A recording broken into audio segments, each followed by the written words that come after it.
Rec League Podcast. Tell your friends, tell your neighbors, tell your family, tell your haters. Available on Anchor, Spotify, Google Podcasts, Apple Podcasts, Radio Public, Podchaser, Good Pods, Breaker, Radio Public, and Stitcher.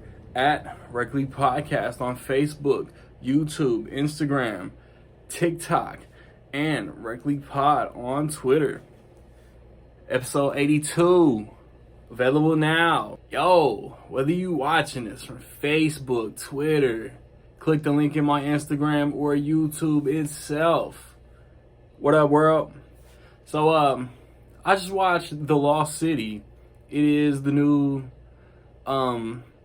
romantic comedy adventure movie starring, Sandra Bullock, Channing Tatum, Daniel Radcliffe, Divine Joy Randolph, Patty Harrison, Brad Pitt, Oscar Nunez. It's directed by Adam and Aaron Nee. So you got Sandra Bullock. She's an author of like those like porny romance novels. I don't know. I don't know what they're called. Like I always thought they was like porn and innuendo, like kind of trashy, but hey, if that's your vibe, do you. I'm not judging. And she's in a rut and like not really feeling the promotional aspect of doing her thing, but based on her current release, rich trophy seeker Daniel Radcliffe asks her to assist him with finding something, and that turns into Channing Tatum trying to save her. I was excited for this, man. Like, I want to say only one trailer came out for this movie, and it was funny, so I was excited. Sandra Bullock is one of my favorite actresses. I have, over the past, since 21 Jump Street, I have grown in appreciation for Channing Tatum. I enjoy what he does. So I was in, and then like, Daniel Radcliffe is always going to be Harry Potter, but it's interesting to see him do anything else. So yeah, I'm going in, and I enjoy the story. Like, I enjoy the story, and I laugh, but I didn't laugh at this movie as much as I wanted to. So it pains me to say that I think the funniest parts are in the trailer. But like, I like Sandra Bullock and Channing Tatum together.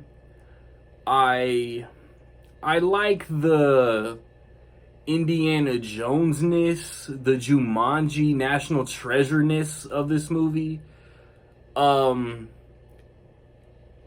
It just like, it didn't, I was hoping it would like push an R rating, like flirt. There was some innuendo early on that I thought was funny, but then it loses that. And I guess it's more about like opposites attracting. Like, she's one personality, he's another personality. At the end of the day, you know how the movie's gonna end up. It's just like seeing the route taken to get there. So like, and Oscar Nunez brings a vibe that is reminiscent of The Proposal. Divine Joy Randolph is good. Like, she considers Sandra Bullock a legit friend. So like, she wants to save her friend. There are moments, there's one part, I think when Brad Pitt like really first starts doing this thing. It's like Paramount, this is a Paramount release. Paramount wants you to know that they definitely own the rights to Scream. And in this movie, it is very evident, for one scene. I liked it. It just wasn't as funny as I expected it to be. I don't know, even in this review, I feel like I've hit a roadblock. Like, again, the story is interesting. The story is kind of cookie cutter, kind of cliche. Evil rich guy abducts person's people, try to save them so he can get what he wants. And a romance ensues. There's humor. It just, the story itself is good. The humor, and especially in the second half, just falls flat or just isn't there at all. But if you're interested, I would say definitely check this out and form your own opinion. And I'm not going too low.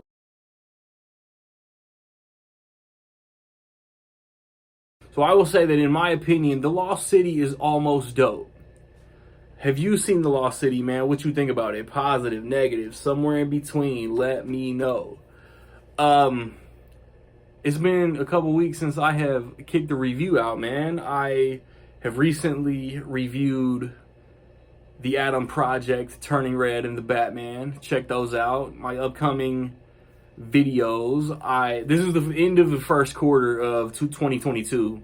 So I think on the 31st, I'm going to publish a video of my top 3 favorite movies of the first quarter of the year. I did that before COVID. The last time I did it was actually March of 2020, so 2 years ago. Be on the lookout for that.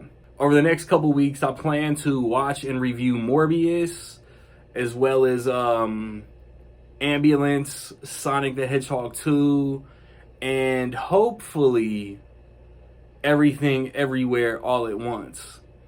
My theater isn't too high on getting under the radar A24 movies. I don't know if this is under the radar, but just A24 in general.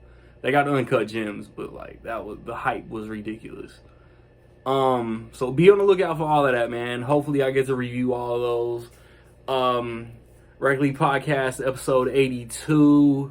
We talked about non-franchise Pixar movies due to the release of Turning Red. But check all of that out, man. Like, subscribe, comment.